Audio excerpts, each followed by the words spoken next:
Muito bom dia a todos, sejam bem-vindos a mais um vídeo de abertura do mercado europeu. As ações asiáticas fecharam então no vermelho, com as ações chinesas a liderarem as quedas, com o índice de Hong Kong a cair 0,65, pressionado sobretudo pelas ações tecnológicas.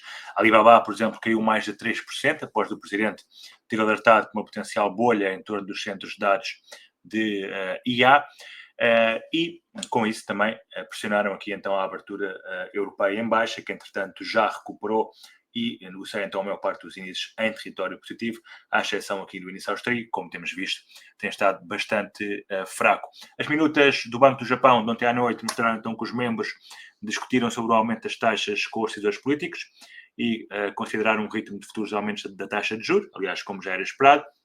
Os membros do Banco do Japão observaram que as taxas de juros reais permanecem significativamente negativas, apesar da subida ocorrida em janeiro para 0,5%, um deles sugeriu até que as taxas deverão atingir cerca de 1% no final de 2025, portanto, o que poderá levar aqui a mais uma subida de 0,5 ou então uma subida de 0,5 ou duas subidas de 0,25.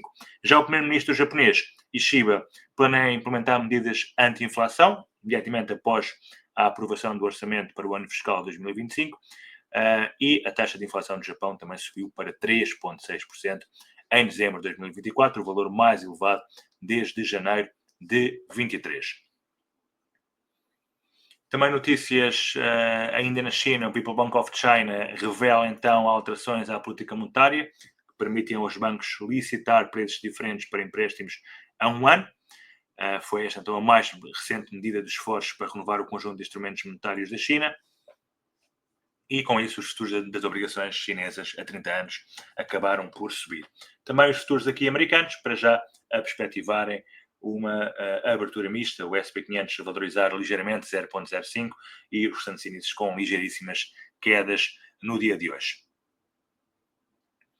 O presidente da Blackstone, John Gray, aconselhou então paciência para observarmos então a evolução desta guerra tarifária e tomar decisões de investimento a mais longo prazo e, portanto, tudo continua então à espera do dia 2 de abril, apesar do sentimento de risco ter voltado aos mercados. Olhando aqui para os índices, então, conseguimos ver aqui, portanto, que os mercados no dia de ontem subiram bastante, hoje estão aqui praticamente inalterados, o Nasdaq aqui tentar voltar para perto dos máximos de hoje, o S&P 500 também subiu bastante no dia de ontem e hoje parece querer aqui dar continuidade ao movimento de subida.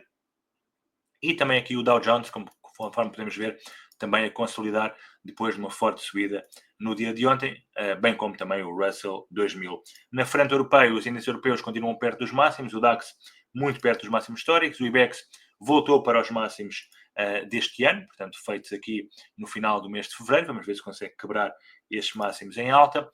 O CAC também perto dos máximos históricos, FTSE também recuperou um pouco, ainda assim mais fraco com os restantes índices, e também o Eurostock 50 também a recuperar um pouco no dia de hoje. No mercado cambial, temos aqui hoje então o CHF muito fraco, conforme podemos ver, um dólar também bastante fraco, e temos as moedas mais fortes, portanto, AUD, o SEC e também o IEN.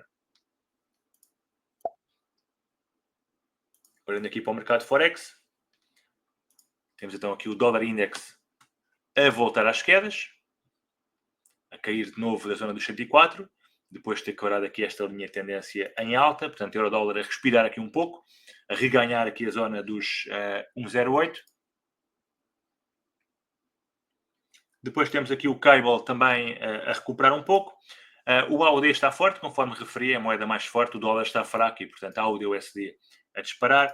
Também aqui o NZD-USD a ganhar um pouco. E temos também aqui o iene a ganhar força, sobretudo em relação ao dólar americano. Cá está, então, o dólar e iene a quebrar esta linha de tendência descendente em alta. Nos restantes pares com o iene também vemos aqui alguma força, mas é sobretudo em relação ao dólar que o iene está a ganhar mais força no dia de hoje. Num dia em que não teremos aqui nada de especial em termos de calendário económico, a não ser o índice de confiança do consumidor da Conference Board e as vendas de novas casas referentes então ao mês de fevereiro. Por último, olhando aqui para o mercado de matérias-primas. O petróleo parece estar aqui a chegar a uma zona de confluência de duas linhas de tendência, conforme estamos aqui a ver. Portanto, por um lado, a linha de tendência de mais longo prazo e, por outro, esta linha de tendência de mais curto prazo, conforme podemos ver aqui no gráfico. Portanto, aqui alguns nos 69,60, 69,70, poderemos ter aqui um sinal de inversão, pelo menos de curto prazo. Olhando para o gás natural, mantém-se aqui a negociar dentro do seu range, portanto, enquanto não quebrar aqui o suporte dos 3,95 em baixa, deverá manter-se lateral. Temos também aqui o ouro que continua a recuperar. Ontem caiu um pouco, depois de quebrar aqui este canal, hoje está a recuperar novamente, e também a prata com um sentimento bullish no dia de hoje.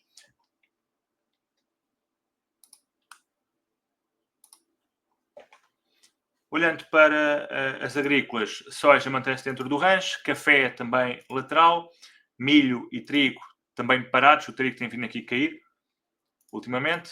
O cacau mantém-se aqui a negociar no que parece ser um triângulo, portanto, eventualmente este triângulo poderá ser quebrado em baixa e vimos aqui para o target de longo prazo dos 6,72.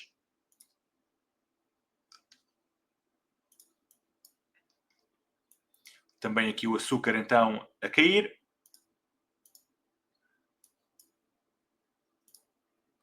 E os metais também, alumínio, zinco, níquel e cobre também a caírem, apesar do cobre ter aqui alguma recuperação no dia de hoje. Por último, no mercado de criptos, sentimento misto no dia de hoje. A Bitcoin desvaloriza 0,30 para os 87 mil dólares.